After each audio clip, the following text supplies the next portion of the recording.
Hello and welcome to a Friday edition of the Managing Madrid Podcast. I'm your host, Kiyan Sobhani, and as usual now, pretty much every Friday, Jose Perez is also here. We typically preview Real Madrid's upcoming opponents for the weekend unless there's some kind of emergency that we have to talk about, and we don't have that because deadline day for Real Madrid, pretty slow.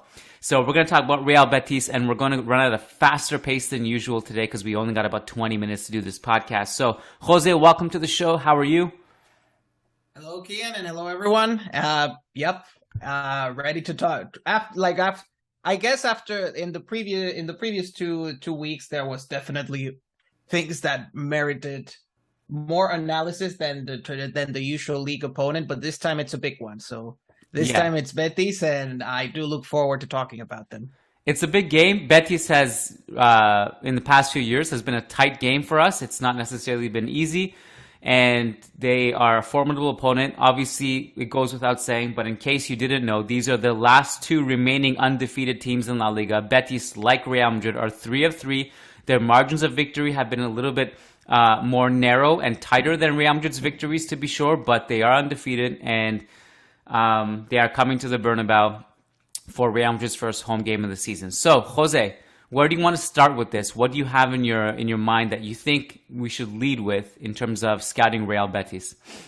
Yeah, I think it's good to just start with how their summer went and what the expectations are right now. So, for Betis, the main thing, I would say what they want to do is that they are probably kind of disappointed that they did not make it to Champions League spots last season. They were in Champions League spots for a good while, but then Sevilla and Atletico ended up making it and recovering on time. So I think that's the biggest thing that they would like to change. I think what a successful season for Betis looks like right now is doing kind of a deeper run into the Europa League, hopefully something like semifinals, and try to nab that Champions League spot that looks, frankly, with the current status of with Atletico, they always look like they're doing poorly, then they somehow figure out a way.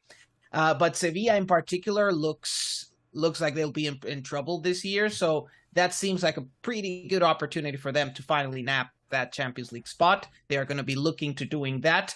And they'll have to do it mostly with the same squad that they had last year. I mean, if you listen to every sporting director in La Liga, at the moment, they're going to give you almost the same answer.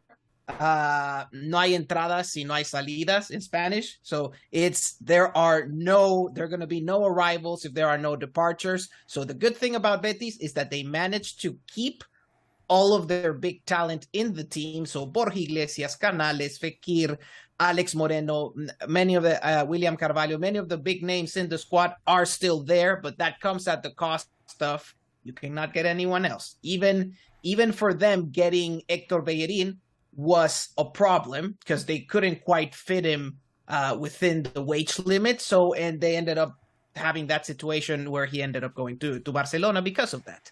So that's the current state of Betis. They managed to sign Luis Felipe from Lazio, a new central defender, and Luis Enrique, an interesting winger from Fluminense, but it's a relatively low-key market for them. And with those little reinforcements, they'll try to see if they can improve their performance a bit this year.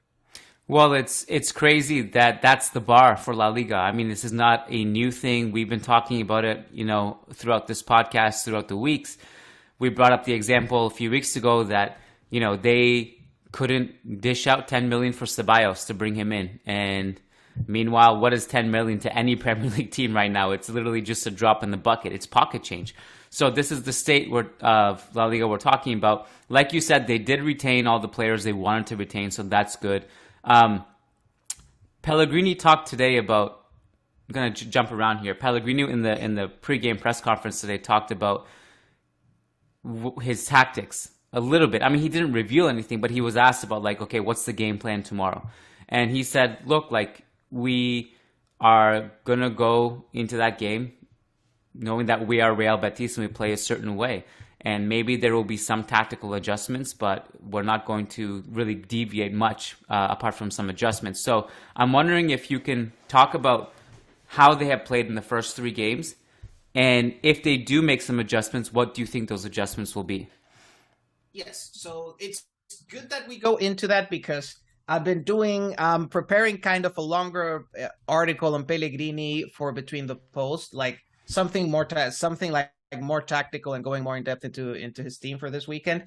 And it's like, to summarize what kind of coach Pellegrini is, like, he is the kind of guy who really, he's almost like it's interesting, like a technique above tactics kind of guy. Like he says it many times. It's like, yeah, I think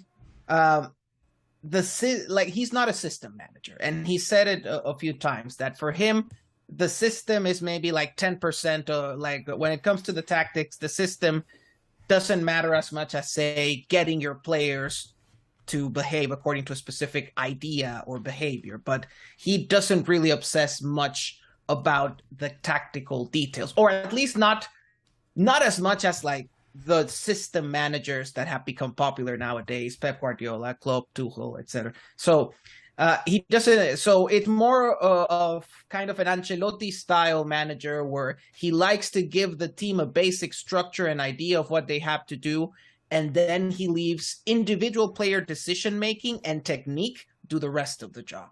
And then, as far as that, just the other thing that is very noticeable for Pellegrini is that he always has the kind of speech of like, we don't really change much what you were doing depending on the opponent. It's very different from, say, like you have Unai Emery. Every time he faces a different opponent, you can see relatively big changes in the system depending on who the opponent is. For example, if he's going up against Real Madrid, he might decide, okay, we have to take on Vinicius. Let's put 2 right backs, one at right back, one at right wing, in order to defend Vinicius. That's the kind of thing that Pellegrini doesn't usually do. So, to be frank, I don't expect that many adjustments.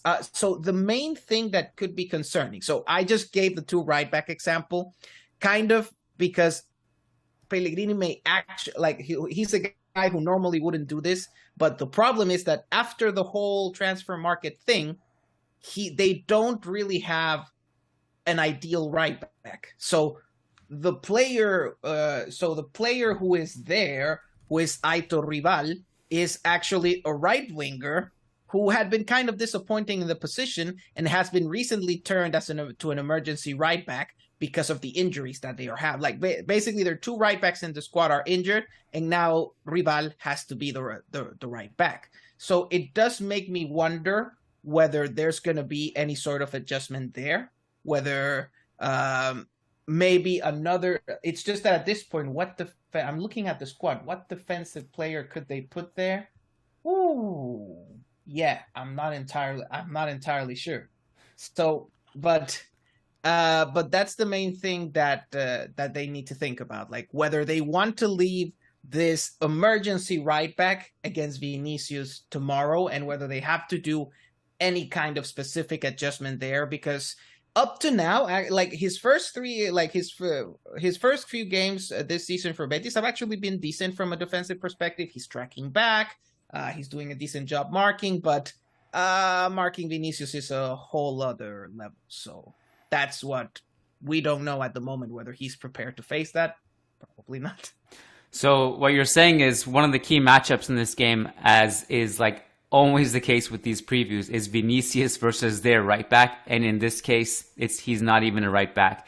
And obviously, yes, yeah, and obviously Montoya is injured. The other thing for them, Pezea, who is their starting center back, he's obviously out. I don't know if you mentioned him yet. I don't think you did. And William Carvalho, who starts in their midfield, is also injured and not playing this game. So it'll be interesting to see what the adjustments are for sure. Yeah. So I like a solution. So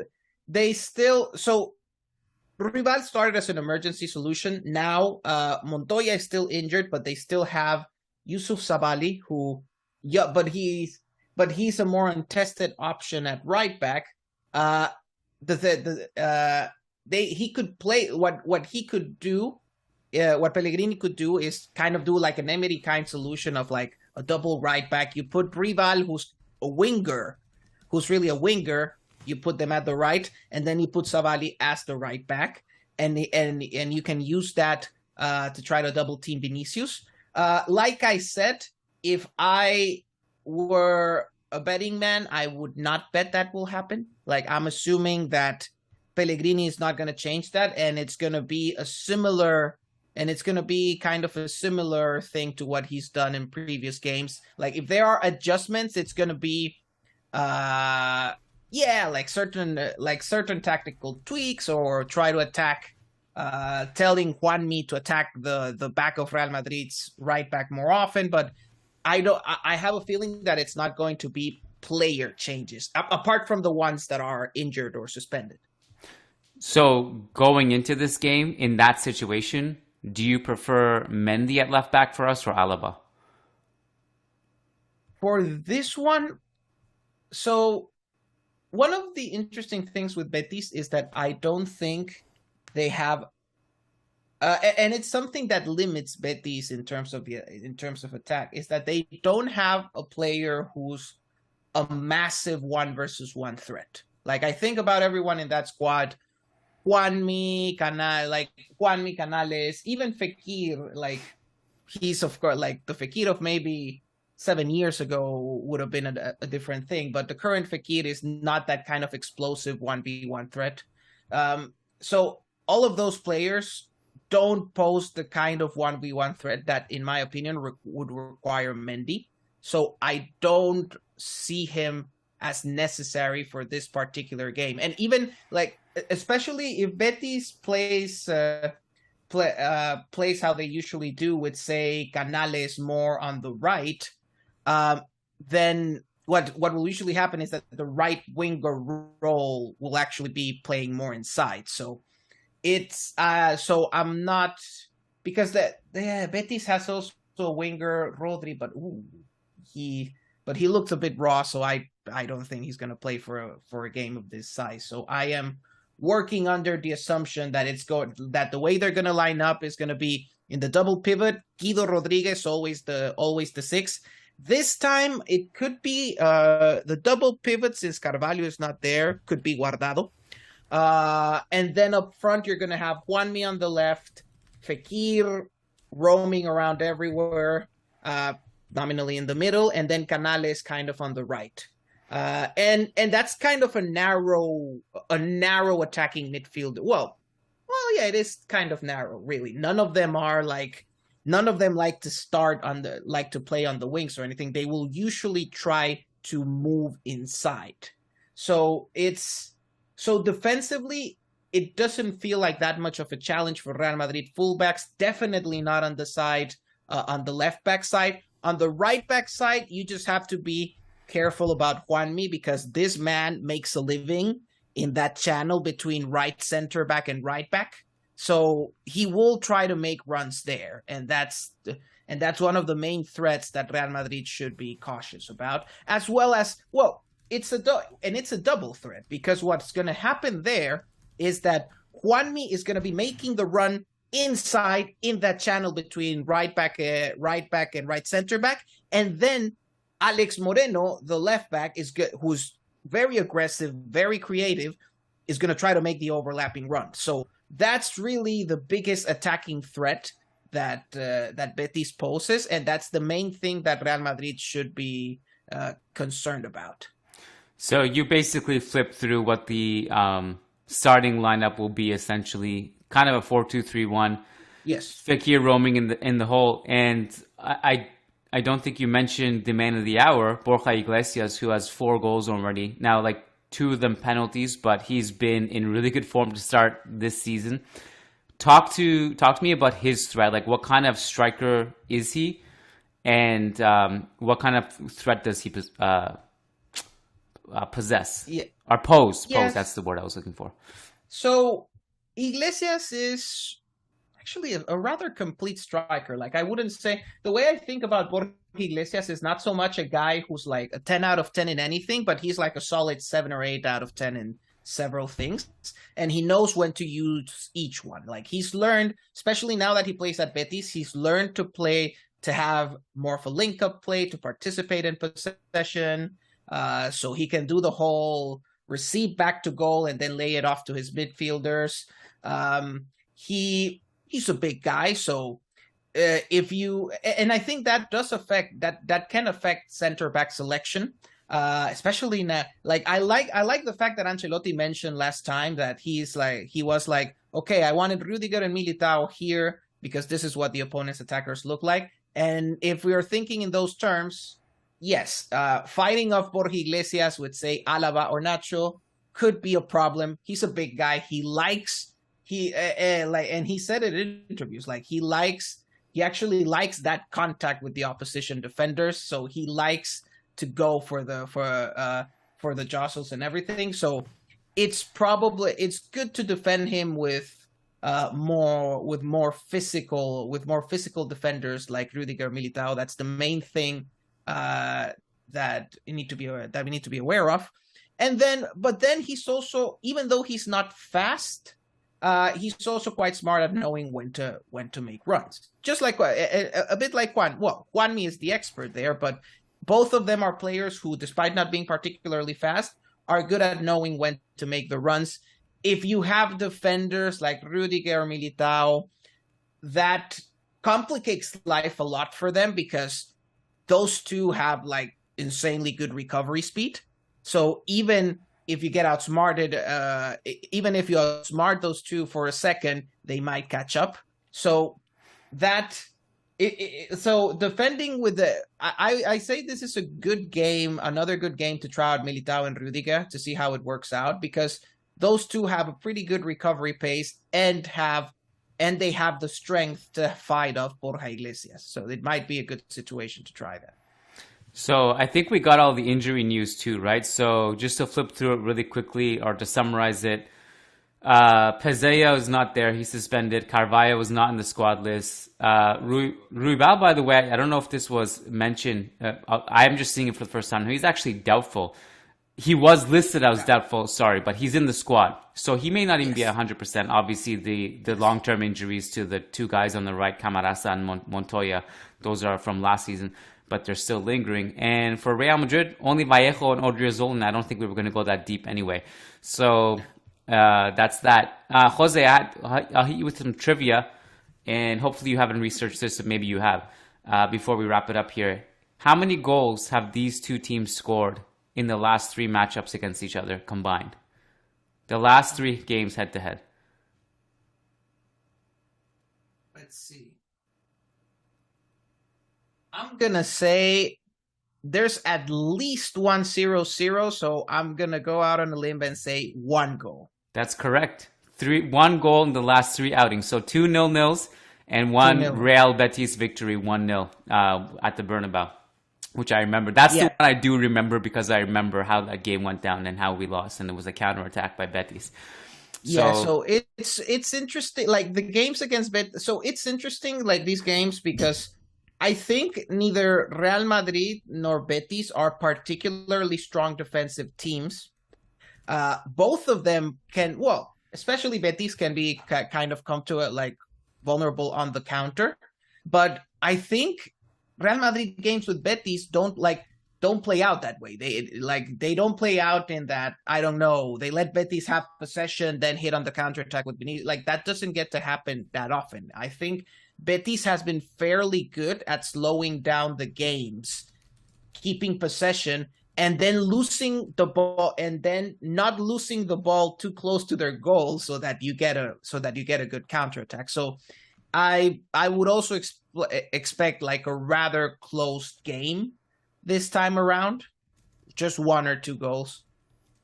That based on recent history, that could add up. I also just want to say I made a mistake. That actually, the 1-0 was a Real Madrid victory away from home, away to the Benito Villamarin. The one I was thinking of actually was a previous 1-0 loss at the Bernabeu. And then now that I'm thinking about this, and I haven't thought too deeply about it, obviously, but there was also that game when Solari was in charge, when he took over, and we played like ultra defensive, like the most stereotypical Catenaccio, like Diego Simeone shithousery deep block against Betis, and we won that game as well. I have memories of that because the fan base was very upset at the manner of how we won that game. I think that was the game where he played like some kind of 5-3-2 with like Benzema and Vinicius up front. Yeah, it was hilarious because and he was trying to play those two on the counter. But yes, yeah. that I remember. Yeah.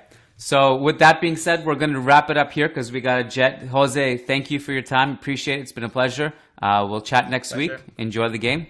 Talk soon. Yep. And thanks for having me, and thanks everyone for listening. See you around.